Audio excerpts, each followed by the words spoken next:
নিয়ে বাংলাদেশ স্বাধীন করতে গিয়েছিলাম, যে মুক্তিযুদ্ধের যে চেতনা, লক্ষ শহীদের আত্মার যে আকুতি, আবেদন, সেটা ছিল বাঙালি জাতি ঐক্যবদ্ধভাবে যেটা মুক্তিযুদ্ধ ঐক্যবদ্ধ হয়েছে, তারা রাষ্ট্রের মালিক হবেন এবং তাদের কাছে রাষ্ট্র পরিচালনার অ্যাকাউন্টেবিলিটি হিসাব দিতে হবে। কিন্তু বঙ্গবন্ধু আসার পরে বাংলাদেশ স্বাধীন ছিল মাত্র 23 থেকে 24 দিন। 16ই ডিসেম্বর থেকে 9ই জানুয়ারি পর্যন্ত আপনি দেখেন কোন পত্রিকায় শীতল চুরি, গরু চোর, পকেট মারিং হয় নাই।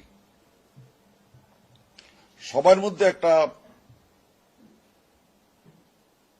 অনুভূতি ছিল যে এত রক্ত, এত ত্যাগের, লক্ষ মা বোনের ইজ্জতের বিনিময়ে যে দেশটা স্বাধীন হতে যাচ্ছে, সে দেশে আমরা সবাই মিলে খাবো, সবাই মিলে পড়বো, সবাই ঘর বাড়ি থাকবে, সবাই চিকিৎসা হবে, সবাই শিক্ষা হবে, সবার কর্মসংস্থানের ব্যবস্থা হবে।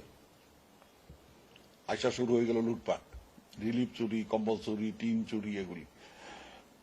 প্রবাসী সরকারের নেতৃত্বে এই 24 দিন ছিল বাংলাদেশটা স্বাধীন।